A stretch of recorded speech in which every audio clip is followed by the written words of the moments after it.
Shalom, damai di hati. Perkenalkan, nama saya Dixon Orion Sampul, mahasiswa Universitas Negeri Manado, Fakultas Teknik, Program Studi Teknik Mesin. Pada saat ini saya akan menjelaskan tentang pembangkit listrik tenaga bayu atau biasa disebut dengan pembangkit listrik tenaga angin. Simak saja video berikut, check it out. Pembangkit listrik tenaga bayu atau angin merupakan salah satu sumber energi terbarukan yang terdapat di daerah dengan potensi hembusan angin yang besar. Pembangkit listrik energi bayu mengkonversikan energi bayu menjadi listrik dengan menggunakan turbin angin atau kuncir angin sebagai generator. Pembangkit listrik tenaga bayu atau angin sering juga disebut dengan istilah wind farm, merupakan salah satu pembangkit listrik kategori renewable energy.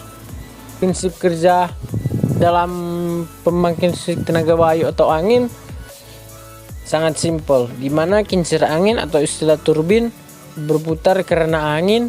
Putaran turbin angin ini membuat generator dalam rumah turbin angin juga berputar dengan bantuan gearbox. Generator yang berputar menghasilkan listrik dan listrik tersebut disimpan dalam baterai dan didistribusikan ke konsumen.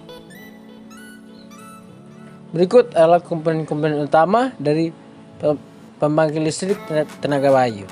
Yang pertama, anemometer, mengukur kecepatan angin dan mengirim data angin ke alat pengontrol. Kedua, blades atau bilah kipas. Kebanyakan turbin angin mempunyai 2 atau 3 bilah kipas angin yang menghembus menyebabkan turbin tersebut berputar. 3. Brake atau rem, suatu rem cakram yang dapat digerakkan secara mekanis dengan bantuan tenaga listrik atau hidrolik untuk menghentikan rotor atau saat keadaan darurat. 4. Controller atau alat pengontrol. Alat pengontrol ini menstart turbin pada kecepatan angin kira-kira 12 sampai 25 km per jam dan kemudian mematikannya pada kecepatan 90 km per jam. Turbin tidak beroperasi di atas 90 km per jam. Hal ini dikarenakan tiupan angin yang terlalu kencang dapat merusakkannya. 5. Gearbox atau roda gigi. Roda gigi menaikkan putaran dari 30 sampai 60 rpm menjadi sekitar 1000 sampai 1800 rpm. Ini merupakan tingkat putaran standar yang disyaratkan untuk memutar generator listrik. 6. Generator. Generator pembangkit listrik biasanya disebut alternator arus bolak-balik. 7. High speed shaft atau poros putaran tinggi, berfungsi untuk menggerakkan generator. 8. Low speed shaft atau poros putaran rendah, poros turbin yang berputar kira-kira 30 sampai 60 rpm. 9. Nacelle atau rumah mesin. Di rumah mesin ini terletak di atas menara, di dalamnya berisi gearbox. Poros putaran tinggi atau rendah, generator, alat pengontrol, dan alat pengereman. 10. Pitch atau sudut bilah kipas. Bilah kipas dapat diatur sudutnya sesuai dengan kecepatan rotor yang dikehendaki, tergantung kondisi angin yang terlalu rendah atau terlalu kencang. 11. Rotor. Bilah kipas bersama porosnya dinamakan rotor. 12. Tower atau menara. Menara bisa dibuat dari pipa baja, beton, ataupun rangka besi. Karena kencangnya angin bertambah dengan seiring dengan bertambahnya ketinggian, maka makin tinggi menara, makin besar tenaga angin yang didapat. 13. Wind direction atau arah angin. Adalah turbin yang menghadap angin. Desain turbin lain ada yang mendapat hembusan angin dari belakang. 14. Wind vane atau tebeng angin, mengukur arah angin berhubungan dengan penggerak arah yang memutar arah turbin disesuaikan dengan arah angin. 15. Yaw drive atau penggerak arah. Penggerak arah memutar turbin ke arah angin untuk desain turbin yang menghadap angin.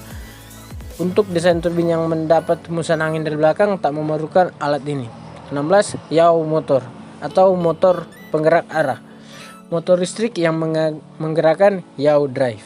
17. Penyimpanan energi atau baterai.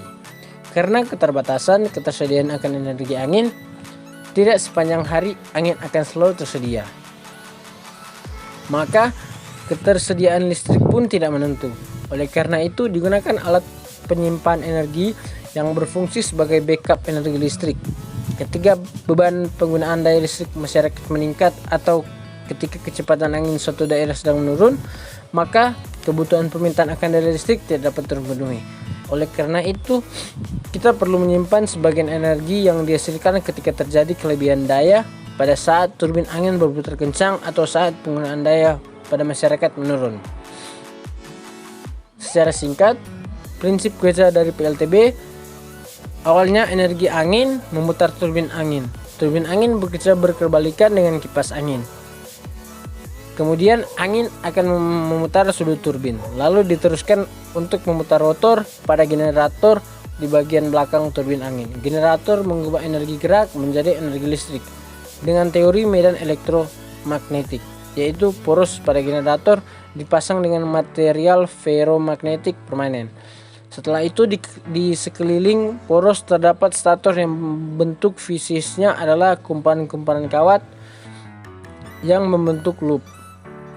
Ketika poros generator mulai berputar, maka akan terjadi perubahan flux pada stator yang akhirnya terjadi karena perubahan flux ini akan dihasilkan tegangan dan arus listrik tertentu. Tegangan dan arus listrik yang dihasilkan ini disalurkan melalui kabel jaringan listrik untuk akhirnya digunakan oleh masyarakat. Tegangan dan arus listrik yang dihasilkan oleh generator ini berupa AC atau alternating current yang memiliki bentuk gelombang kurang lebih sinusoidal. Energi listrik ini biasanya akan disimpan ke dalam baterai sebelum dimanfaatkan secara sederhana.